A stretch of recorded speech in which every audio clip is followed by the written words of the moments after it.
กระตับประมาณนี้เนาะ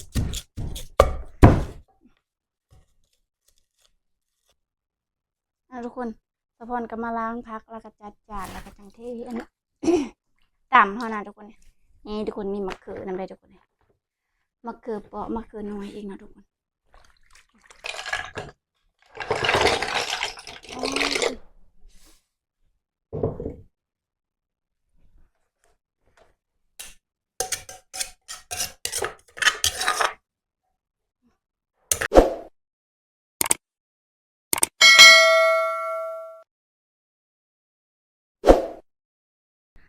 ทักทายสบายดี FC ทุกคนเด้อแล้วก็สวัสดี FC ฟังไทยนะทุกคน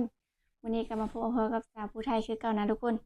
วันนี้คอยกับบ่ได้ไปหน้านะทุกคนคอยอยู่เฮิร์นทุกคนเลยคอยจะมาเฮ็ดเมนู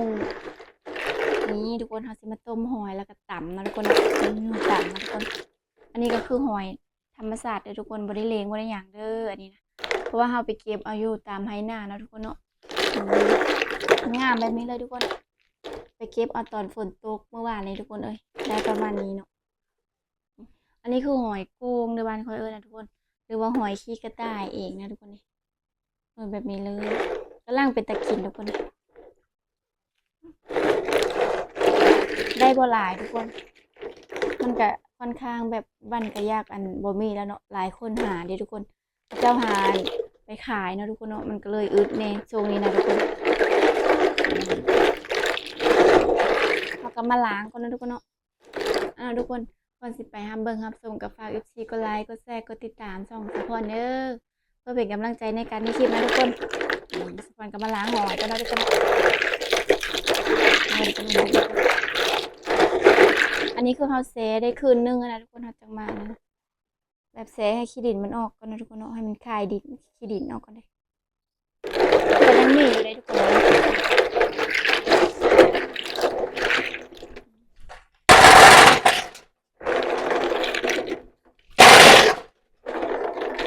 สะพอนสิตำแซ่บๆเลยทุกคน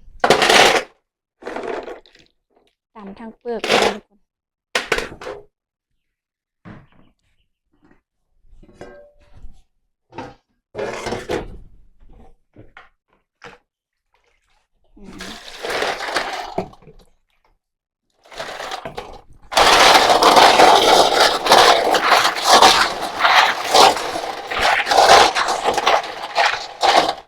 สิต้มใส่หม้อไฟฟ้านะทุกคน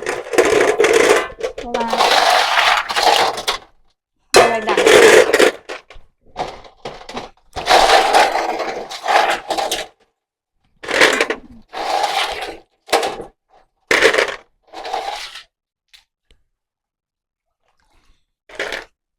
เอากระเทน้ำลงไปเลยต้มประมาณนี้นะทุกคนใส่น้ำประมาณใส่บัวลายก็ได้มาซุกไว้อยู่ได้ทุกคนเดี๋ยวเรามาล้างหัวตะไคร้ใส่ไปเลยทุกคน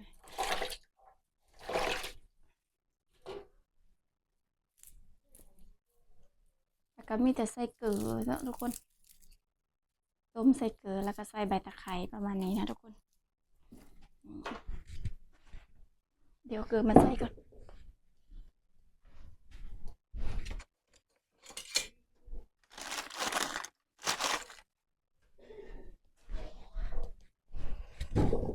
ตามกินกับข้าวเลยเด้อทุกคนยังไม่ได้กินข้าวนานคิดอยากกินตำมะหอยเอาค้างขึ้นเลยเด้อทุกคน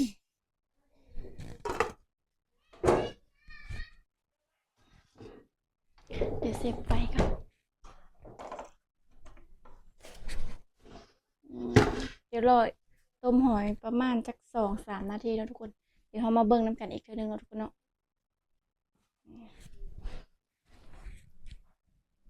หม้อกับฟดไปเทหอยเลยเดี๋ยวนี้ป้าทุกคนกลิ่นอายโหตะไคร้นี่โคตรหอมเลยทุกคนป้านี่ทุกคนกดบยแบบนี้เลย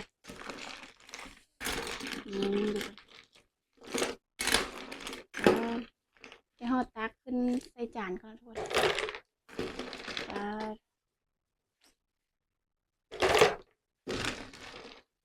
ทุกคนเราตักอันให้ ให้มันเย็นก็เนาะแล้วก็เฮาก็ไปตามมันเครื่องเคียงเฮาทุกคนเครื่องหอมแบบว่าน้ำพริกน้ำหยังเฮานะกลิ่นหอมโหตะไคร้ทุกคนเอ้ยยังไม่ทันแล้วก็เป็นตาแซ่บเลย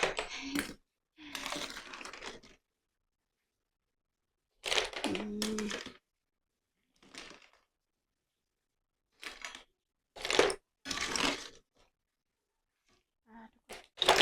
เต็มจานอายะเลยหอยหน้าทุกคนเดี๋ยวสักวันสิทอดตักไฟค่ะ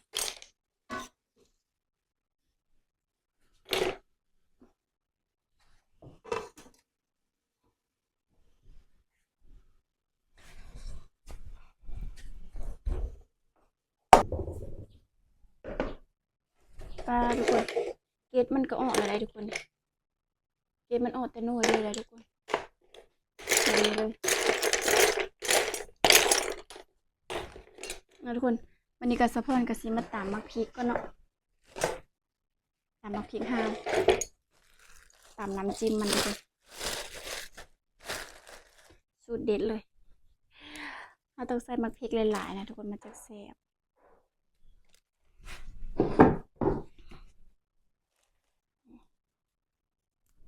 มาคิดห้าวทุกคนมาคิดห้าวก็โคตรอันนั้นเลยทุกคนมันยังออกงามๆเลยยังมักพริกอันนี้นะ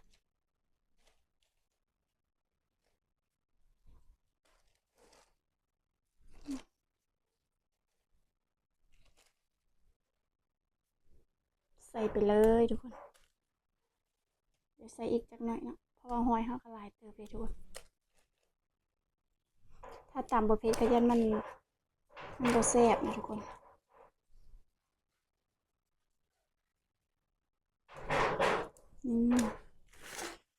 ราคาสิ่งที่ขาดไปได้กับผงชูรสทุกคนใส่ไปเลย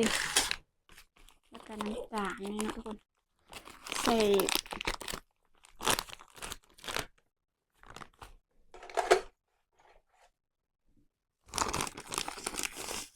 น้ำตาลก็ใส่บงนึงแบบให้รสชาติแบบเผ็ดๆส้มๆหวานๆหน่อยนึงนะทุกคนใส่กระเทียมลงไปนะเราก็มาตำก่อนนะทุกคนเดี๋ยวปรุงเครื่องน้ำไหลทุกคนตำมาพริกห้าวนั่นเละเลยทุกคน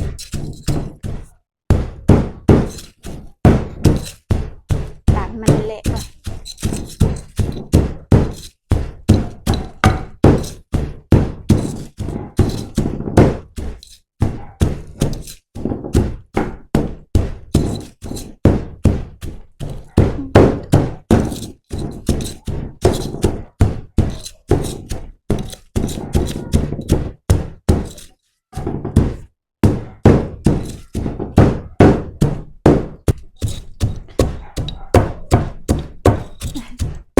อากาศมันนี่ก็ครึมๆเลยทุกคน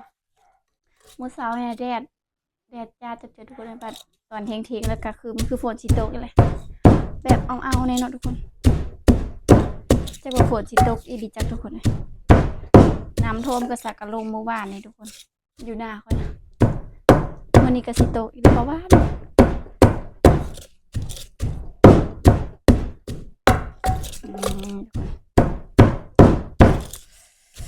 กระตับประมาณนี้เนาะ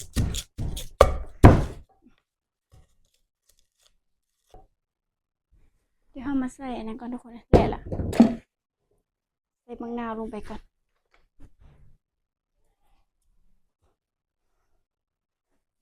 ปรุงเครื่องก็เนาะทุกคนบีบลงไปเลยมะนาวก็น้อยๆทุกคนนะมะนาวป้า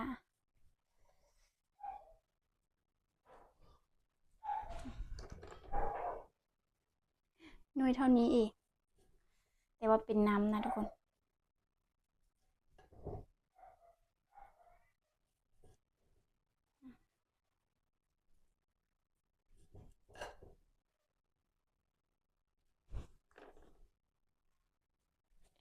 ส้มๆนี่เนาะ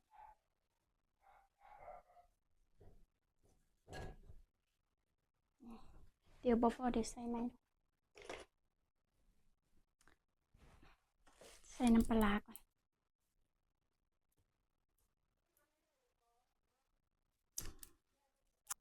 นี่ทุกคนเราก็มาใส่น้ำปลาเลยเนาะเทลงไปเลยใส่มันละลายเนี่ยจักหน่อยนะทุกคนสะพอนสิเติมน้ำหน่อยนึงเนาะ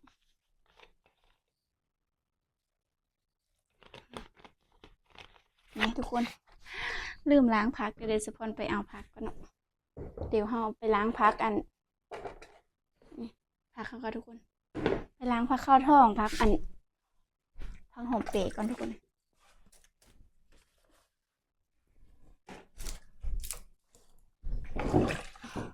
่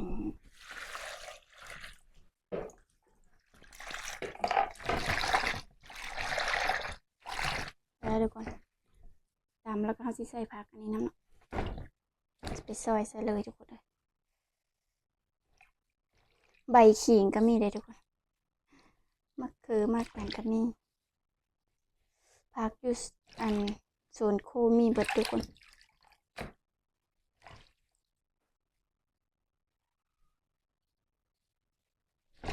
นี่ทุกคน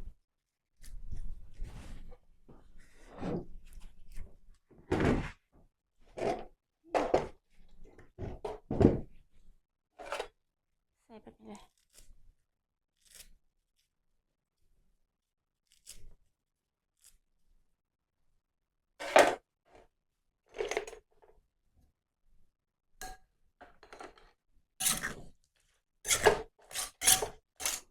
นี่ทุกคนทุกคนเดี๋ยวชิมมันก็เนาะว่าน้ำจิ้มมันพอดีป่ะทุกคน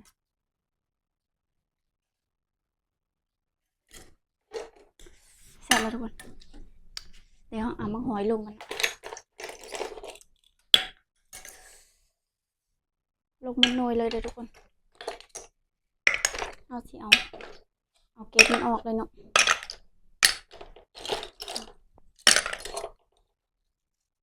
มันยังติดเกล็ดมันอยู่กับนี่เลยทุกคนเก็บใส่เลยปลาทุกคนเปลี่ยนโคกคักกัน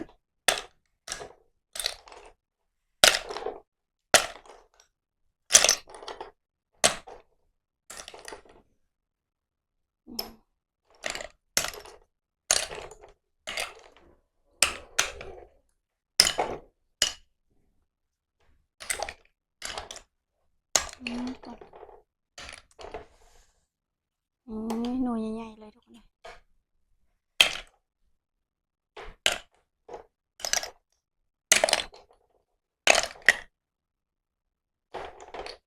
เราต้องได้จิ้มกินนะทุกคนเพราะว่าเราบริตัดก้นเนาะคือเราแกงนะเราจะตัดก้นมันแล้วก็จูบกินก็ได้ทุกคนอันนี้คือได้จิ้มแน่ๆเลย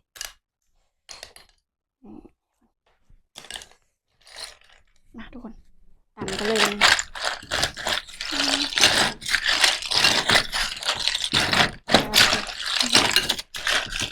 ตำหอยมดหน่อยเลยทุกคนสะพอนสิขล่นก่อนพกมีข่ากับตำไม่ได้ทุกคน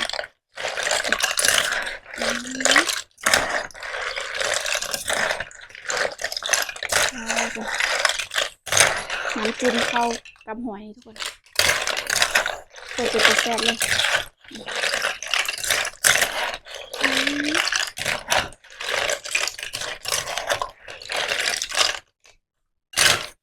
มันจะเข้ากันดีเลยทุกคน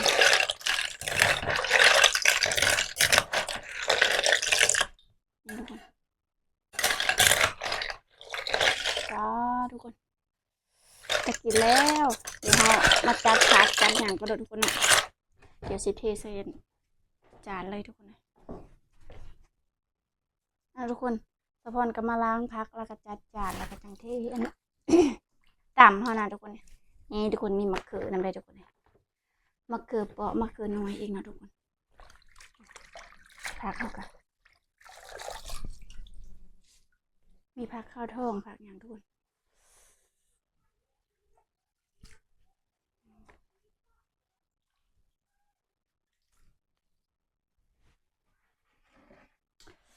ทุกคนอดใจประไว้ละ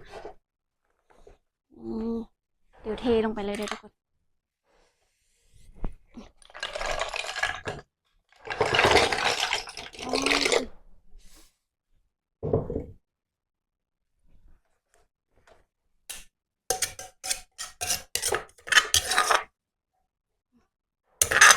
หน้าตาประมาณนี้นะทุกคน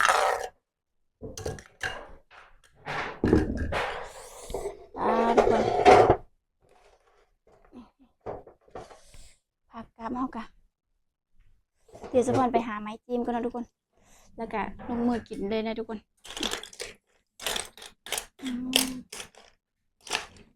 นี่น้ำมันอยู่ตะลุมไปเลยทุกคน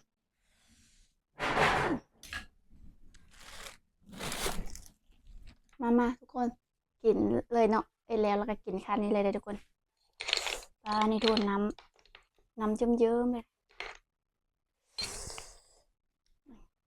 น้อยแรกทุกคนขี้มันสิออกมาว่าทุกคนทุกคนขี้บ่ออกขี้หอยบ่ออกทุกคน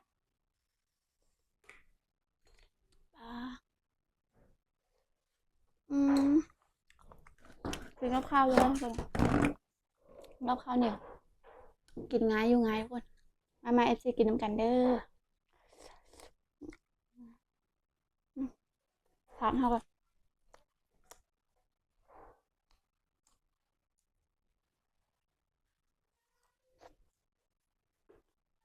มันเขือทุกคนอ่อนเลย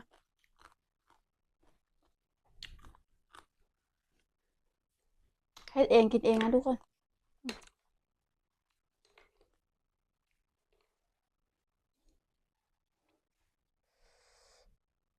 รสชาติแบบ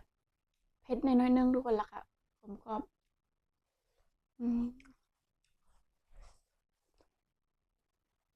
เสียดายขี้มันบ่ออกนะทุกคนเนาะน่าจะต้มอันโดนไปนะทุกคนมันเลยบ่ออก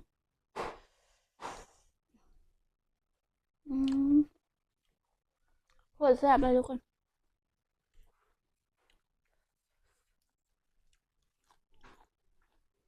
ตามทั้งเปิดเนี่ยแซ่บนะทุกคนตามกินลมเบิ่งเด้อทุกคน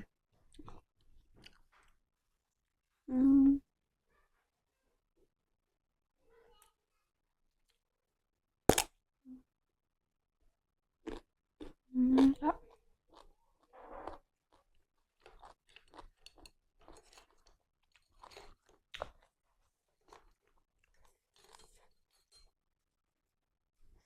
เผ็ดแล้วทุกคนนะ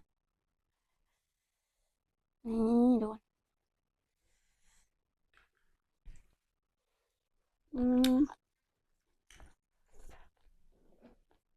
กรอบๆเลยหอยเฮากับทุกคนเลยสดๆเลย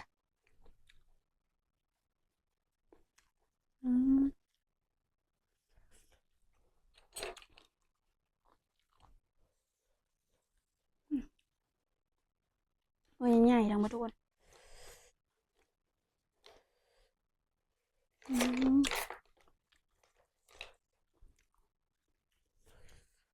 เองก็พัก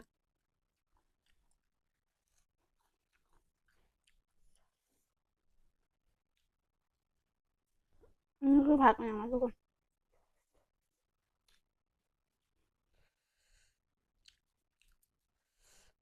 ใบขิงนะทุกคนเนี่ย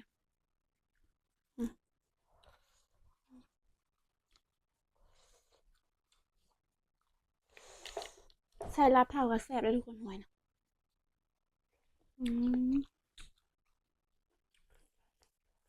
ทุกคน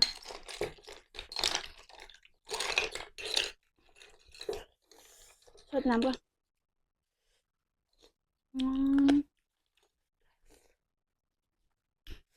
แซ่บๆทุกคน